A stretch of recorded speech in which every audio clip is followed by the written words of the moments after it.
Pero pag-iisipan nyo na masama yan, pagka namatayan, revolusyon tayo. Nasabi ko na, kaya madapa lang yan, revolusyon tayo ha. Tamaan lang, taplisan yan, revolusyon tayo. Kasi mag-vlog ako sa plano. I-vlog ko, maraming matatakot yan. Pagka nag-vlog ako ng plano, gagawin kong spoof. No? Yung katatawanan. Pero basahin nyo yung laman. Nakakasan na. Galing na ako Mindanao eh. Kausap na namin Emilip eh. Pa-finalize na lang eh. Papadala kayo sa mga sa mga sakim na mga tao eh. Sa mga nagpapagamit kayo. Ayan, nagsasalita ng mga junior. That's an indicator na malapit na matapos ang rehimen ni Marcos.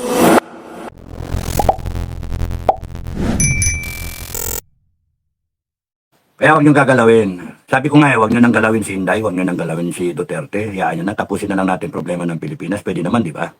Gusto niyo makatapos ng term ninyo, BBM? We are giving you the chance. People will follow us eh. People will follow us. Pero, ang problem, ayaw din naman namin na yung people following us to a certain point and then hindi na sila sumunod. Kasi masira kami, kakaano siya. Bigay ng chance Congress, ganun din kayo. Kung ayaw ninyong masunog yung Congress, kayo mismo, gawin ng crocodile na inasal, abay magbago kayo. Huwag yung masiba masyado. Tigil niyo nakaw, tigil niyo na. Explain niyo na Resolution 10, tigil niyo Resolution 10. Right there, the people will kakalme. Pinatigil niyo Resolution 10, kakalma. Bigyan niyo yung taong bayan ng rason na hindi kayo litsunin ng buhay.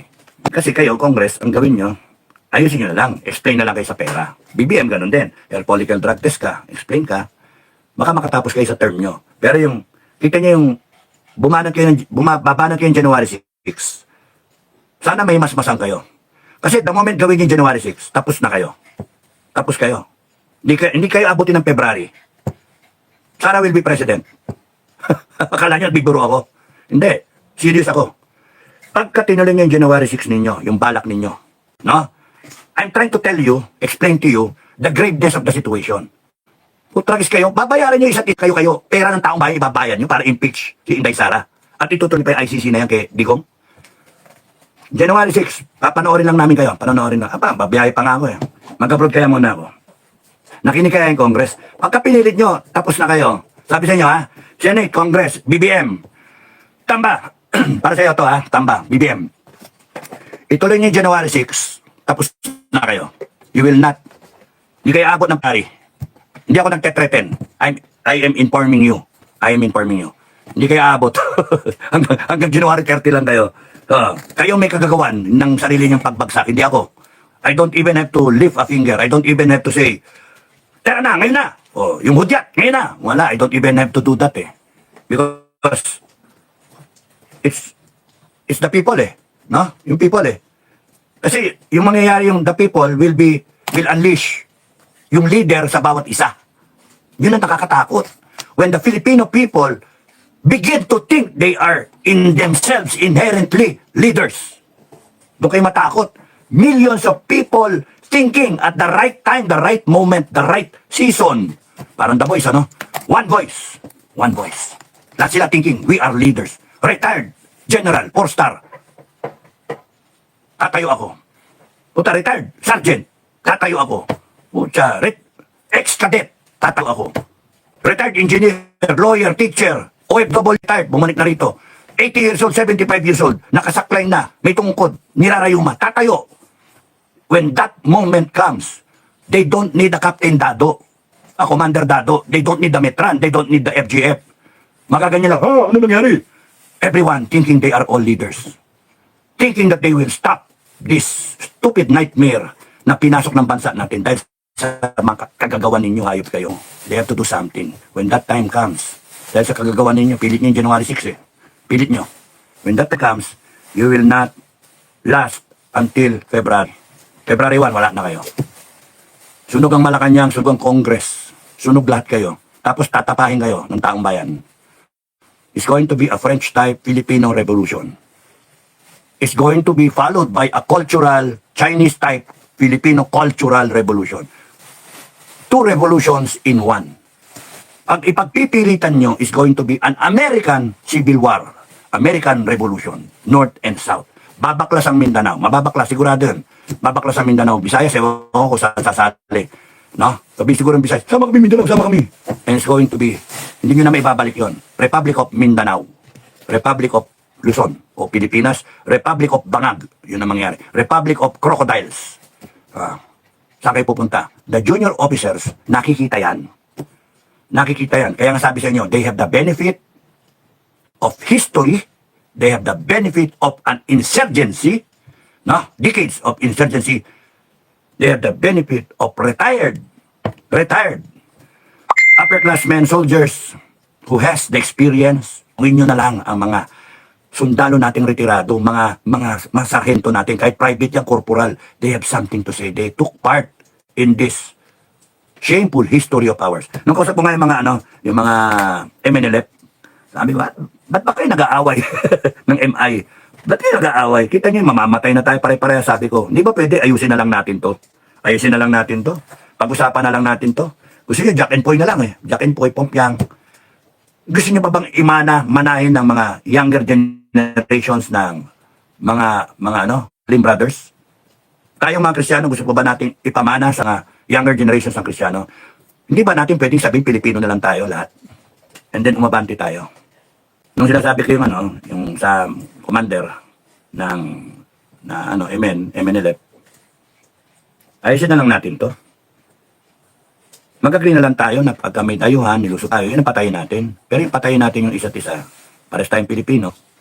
Meron naman kayong kultura, meron kaming kultura, meron kayong paniniwala, Muslim kayo, meron kaming Kristiyano. Buti pa to, INC tatayo. Yan ang mga pinagmamalaki mo. INC tatayo. Eh yung yung Kristiyano, nasaan kayo? Gusto niyo ipa-impeach si Inday. Muncha hanip kayo? Kayo, kakaya kayo. Ayun, yun yung wordings ng official junior officer. Nasaan kayo? Nakakaya kayo. Nasaan kayo mga AFP graduate, mga PMAer, courage, integrity, and loyalty? Nasaan kayo? You don't be serious about it? Go ahead. Basta, isa lang tong dapat mangyari. You are soldiers of the Filipino people. You are policemen of the Filipino people. If the Filipino people declares, stand up, stands up, the Filipino people stand up, you stand up with them. Walang problema. But if you choose to stand up with Bangag or sino ba yan nagpapatakbo ng Malacanang, hindi naman yung binoto ng tao. Nang pupukol para cellphone. Tapos ay susunod kayo dyan. Ano yan? Pretending to be commander-in-chief. Ay si Tamba, nagtutrop na line, nagtutrop na. Tapos sabihin pa 450, hello, Chief Browner, utang yan ang hayop ka, hindi mo pa sabihin na binivideo, gago ka. Nilalagay mo yung chief of staff on the spot, gago ka. Maririnig ng mga sundalo niya. Ano isipin ng mga sundalo niya? Tanang, gago. Baka gago kayo. So, kitang-kita ko saan lalagay mga tropa. Kaya mga kababayan, huwag kayong matatakot. Kami na nagsasabi. We have the benefit of history already. No? Alam namin. Nangyari namin yan No? Kaya kayo mga junior officer, mga enlisted men, alam namin yung iniisip nyo. Kaya what we can only give you is advice. Not force you to take a decision na laban sa konsyensya nyo. Kung ang konsyensya nyo para kay Marcos, para kay Tamba, go ahead. You die for them. You fight to the death. You defend them. Pero kung ang thinking nyo, sino ka ba, Marcos? Sino ka ba, Tamba? Tanginan nyo, Pilipino ang bossing namin. Sila dahilan ng bansa. Sila dahilan ng Pilipinas. Sila dahilan ng konstitusyon. Sila ang dahilan na may Philippine government. Sila dahilan na may presidente, vice, senator, congressman, mayor, hanggang sa barangay level.